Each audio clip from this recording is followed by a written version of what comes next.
meetings that have occurred before today. The journey that brings Delta Sigma Pi to this point in our history. Certainly, the journey hasn't always been easy, and the road has not always been smooth. Yet, we have persevered, we continue to grow, we continue to improve, we continue to advance. Today, I have the honor in my service to Delta Sigma Pi to present to you the state of our fraternity. We take time right now to celebrate many successes, but to also acknowledge that we are never without threat or risk, and that we all must rise to the occasion of leading our organization to ever-increasing success. I will begin by providing an update on our progress in some of our most vital areas, namely membership and finances. Delta Sigma Pi welcomed 10,253 new members this past biennium. This is the highest number of new initiates in a biennium in our long history to date. At current pace, we will be just short of 250,000 members at the end of the upcoming biennium. Our ongoing growth in terms of members and chapters is encouraging. We continue to be relevant in a world where there is constantly increasing competition to us from a variety of sources that challenge would-be and current members to find time for Delta Sigma Pi. Despite our ongoing success, we cannot and should not rest on our laurels. My theory over the past biennium is that some of our success in the area of new membership is due to the value of affiliating with a business-based group that offers alumni networking in a struggling global economy. We need to recognize this important value proposition and continue to grow our ranks. I'm very excited to share with you that our fraternity's collegiate chapter role reached a very symbolic and significant milestone this past biennium. With the installation of the Pi Phi chapter at California Santa Cruz, we installed our 200th active collegiate chapter. As I address you today, we are 203 active chapters strong. And October 1st of this year, we will welcome the Rho Tau chapter at Rutgers University. Our brand is very much strong and valued by schools with qualifying business and economics programs. We will continue to push forward in advancing the growth of Delta Sigma Pi. And as I address you today, we have colonies at 10 campuses and hope to open 2 more in the very near future. Our alumni chapter base continued to be strong this past biennium. At present, Delta Sigma Pi has 56 franchise alumni chapters, with many other alumni groups located throughout the world. In this past biennium, we welcomed 9 alumni chapters that franchised for the very first time. Financially, Delta Sigma Pi remains strong.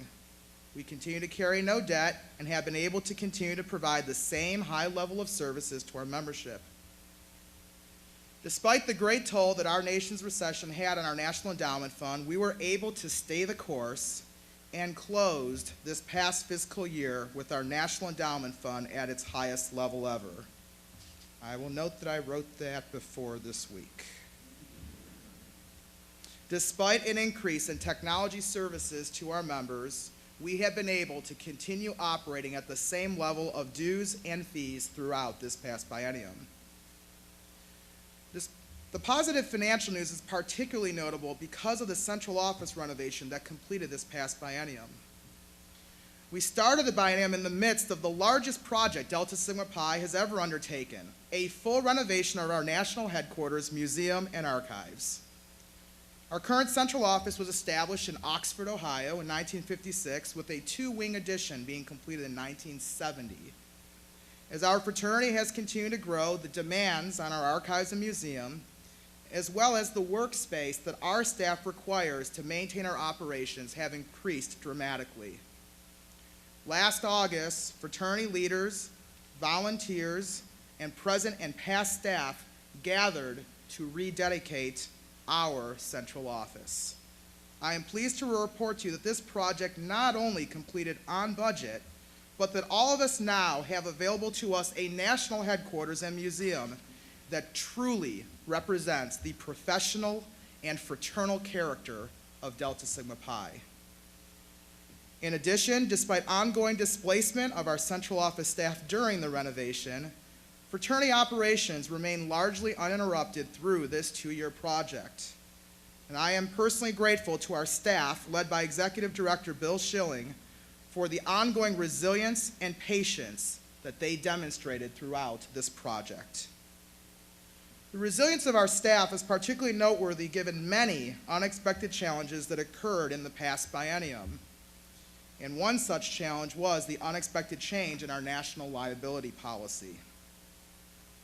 Early in the biennium, we changed our national insurer to Willis North America.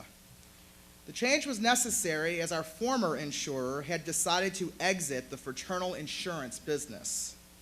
We had received outstandingly low rates from our former insurer. Their assessment was that their book of business, which was comprised primarily of sororities and professional fraternities, was a low-risk book of business with low susceptibility to loss. The reality was that even lower-risk Greek letter organizations such as professional fraternities are prone to significant insurance claims. Simply put, the premium that was being collected did not cover the losses that had to be paid. After a search for a new provider, we identified Willis North America. Willis acts as our agent and has partnered with us, providing education to our board and staff and offering to work directly with chapters on their insurance concerns. Unfortunately, with this change, we also realized a significant increase in premium. The fraternity's board recognized that increase was large and sudden. We were able to defray a portion of the increase by nationally paying $11,000 of the premium increase rather than collecting it directly from our collegiate membership. The premiums paid by our collegiate members have largely leveled off at this point. However, I need to remind everybody that a relatively low loss history on our part has yielded favorable premiums for us. It will only take one loss due to the actions of one brother or chapter to impact those premiums. Simply put, each and every one of us, when acting in the name of Delta Sigma Pi, has a responsibility to each and every other Delta Sig in protecting our fraternity from the risk of financial loss. There is an additional area that involves risk that I would like to address. Soon after the biennium began and our 2009 fall lead schools were underway, I became aware of some unfortunate events that occurred at the lead events. We were informed that some of our chapters were charged significant fees by hotels for damage done to sleeping rooms. Additionally, several of the hotels that hosted our leads also informed us that hallway and sleeping room noise complaints were very problematic. A few even saying that we had differentiated ourselves as one of the most challenging groups that they have ever hosted. Most significantly, I became aware of some of our members who were seeking to withdraw from Delta Sigma Pi, largely out of shame for what they considered to be poor decision-making on their part, by choosing to participate in unofficial social initiations within sleeping rooms while attending the leads. These initiations are probably better known to you by the animal and other names that accompany them. I will be very honest here. We have always had occasional noise and room damage issues. It's an unfortunate reality of our world that these things will happen with any group, not just Delta Sigma Pi. But brothers, I've chosen to spend time going into this much detail this morning in the hopes that I can convince you that the threat to our organization is real. I want you to understand that your national leadership is focused on this threat, but that we also need all of you to help, because these behaviors, coupled with the capabilities of our information age, can easily become a perfect storm for us. Over the past 2 years, I've been amazed at how the incredible capabilities of social networking can quickly spread news. Additionally, local and national news outlets have become increasingly proficient and mining social networking sites for stories. The fraternal world is very much under attack by the media. Regardless of what you or I know about Greek life, especially Greek life as a professional business fraternity, the outside world does not know this. Rather, their impression of us is shaped by the stereotypes within our society. And we all know that those stereotypes are not positive.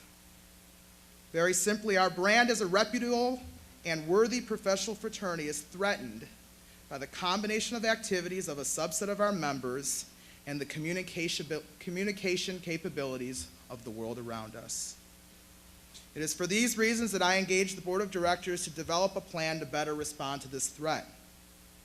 In the past 18 months, many changes have been implemented that include new activities at our lead schools and lead provincial conferences.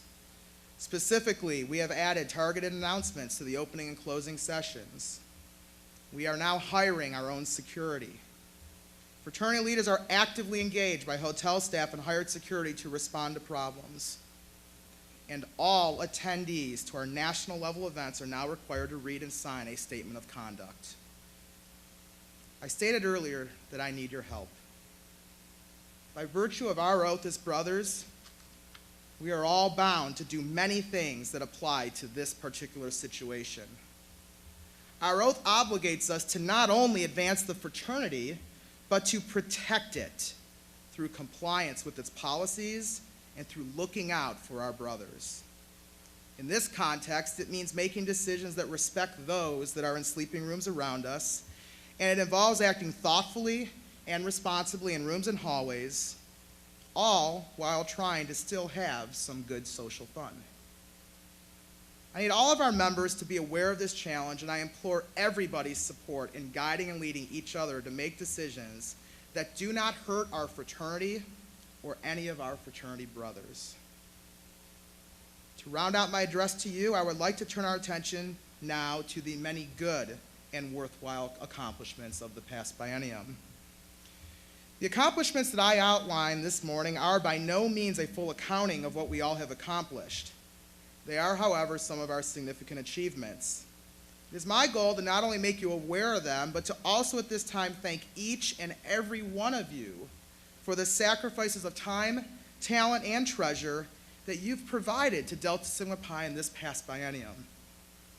It has truly been awesome to observe the collective effort, the collective sacrifices of our individual members that ultimately have made for a better fraternity.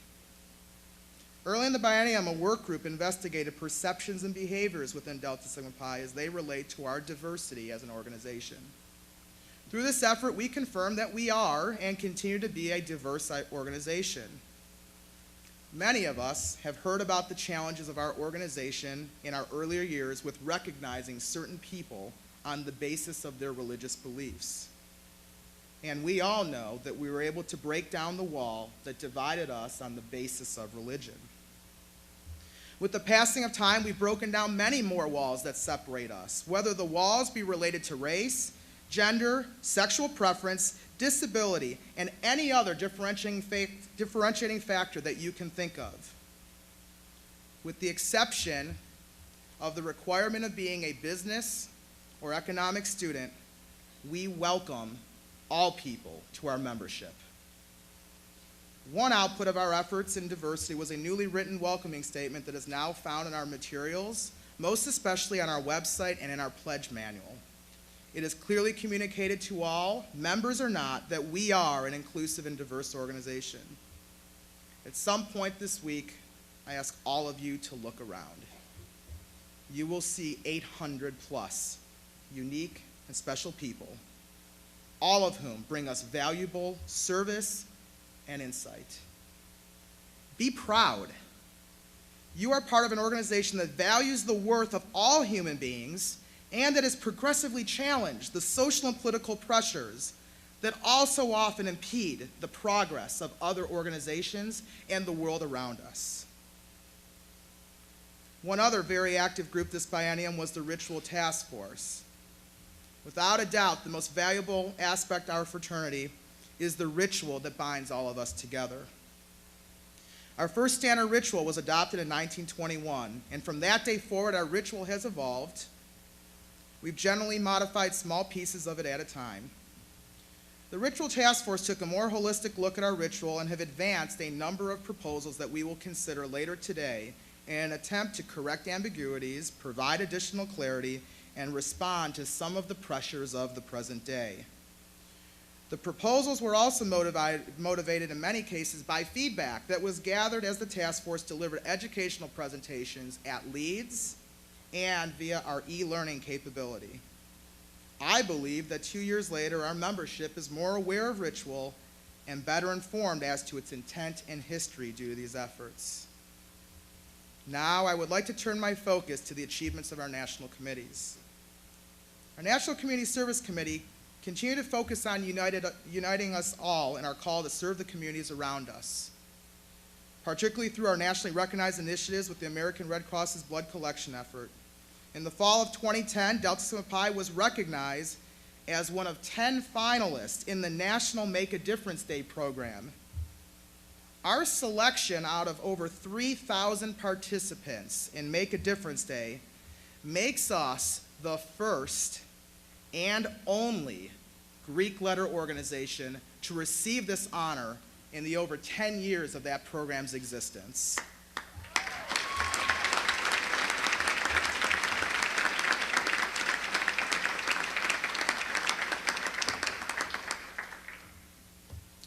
The moral of the story here is pretty obvious. United in a singular effort, we truly can accomplish much. Additionally, the National Community Service Committee has worked for some time on identifying another philanthropic organization that is a strategic fit to Delta Sigma Pi. Through their efforts, numerous organizations were studied.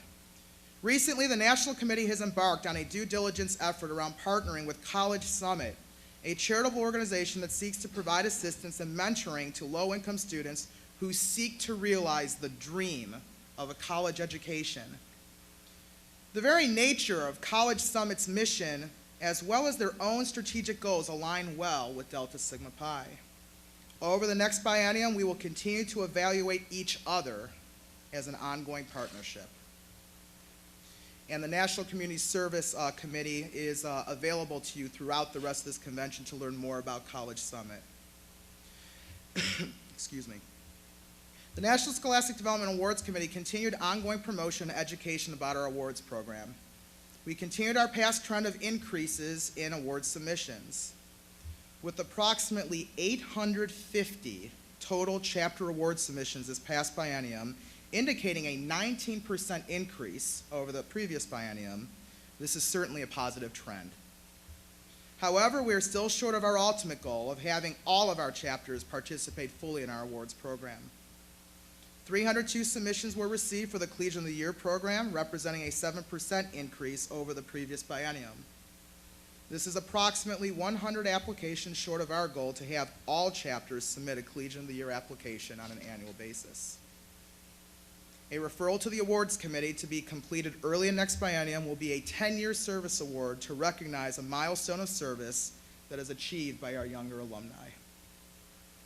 The National Professional Development Committee continued its focus on traditional lead programming while enhancing the services that it provides to Delta Sigma Pi. Over the past biennium, our lead schools and lead provincial conferences attracted a total of 6,970 total attendees, once again raising the bar to new heights. Our programs continue to be sought for their high educational, developmental, and fraternal value. In addition to the standard programming that was previously offered, the National Professional Development Committee also launched e-learning and live webinar capabilities so that Delta SIGs everywhere can virtually participate in educational and development programs, whether it be interactive or on demand. An extension of this capability was the launch of the Certified Delta SIG Leader program. This program aims to provide Delta Sigma Pi leaders with a title that recognizes their differentiation of themselves through the investment of time in understanding Delta Sigma Pi and its programs. And I'm also very proud to report that Delta Sigma Pi will be recognized next month at the Professional Fraternity Association's annual convention as a national award winner for our new CDL program.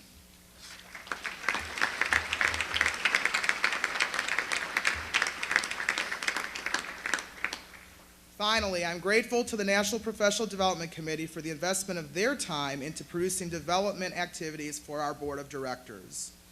Every board meeting held throughout the biennium included time for the fraternities board to focus on its own team dynamics, and the effectiveness of our fraternities board truly was enhanced through these activities. The National Alumni Development Committee focused on enhancing the alignment between collegiate and alumni chapters and on producing resources to assist both in enhanced operations with each other. Additionally, the Alumni Development Committee launched a communication campaign aimed at better capturing contact information and, more importantly, the ongoing participation of all graduating Delta Sigs. Graduation is a very significant change in the lives of our brothers. The stresses of starting anew with a new career and often having to relocate quickly cause somebody to lose sight of the international brotherhood that exists to help them. We must continue to focus our efforts on the all-important issue of alumni member retention. By virtue of serving as Grand President, I have also served as a trustee of the Delta Sigma Pi Leadership Foundation. Although the Delta Sigma Pi fraternity and Delta Sigma Pi Leadership Foundation are two separate business entities, the goal of the two organizations ultimately boils down to fulfilling the mission of Delta Sigma Pi. And for this reason, I would like to provide a few remarks about the Leadership Foundation's overall status. During the past biennium, the Delta Sigma Pi Leadership Foundation paid over $160,000 in grants to the fraternity. An additional $120,000 was provided to individuals through the Collegian of the Year and endowed scholarship programs. Despite this very valuable assistance being provided to Delta Sigma Pi and its members, the needs of both always outweigh the funds available from the foundation. It is only through the ongoing support and generosity of donors that grants and scholarships can continue to grow and better benefit Delta Sigs everywhere. Prior to this biennium, one Delta Sigma Pi province offered a fully endowed scholarship to its members. I am very pleased to report that two provinces now provide fully endowed scholarships, while the other three provinces have started their own funds in the past 6 months and are working towards full endowment. I am confident that a day will come in our future when all of our provinces offer scholarship funds through the foundation. On behalf of the International Fraternity of Delta Sigma Pi, the Delta Sigma Pi Leadership Foundation, and in particular, Brandon Treese, the new chairman and president of the foundation, I thank all of our donors for your ongoing support. Your sacrifice of personal treasure is very much essential to the ongoing fulfillment of Delta Sigma Pi's mission and purpose. Thank you for your generosity and brotherhood. Brothers, I am confident that the 48th Grand Chapter Congress will be successful and memorable for all of us. Let us continue the tradition of over 200,000 Delta Sigs before us. Let us continue to serve Delta Sigma Pi and the community around us. Let us continue to strive each and every day to better Delta Sigma Pi through our collective works of time, talent, and treasure. I thank you for your attention, and I look forward to our future together.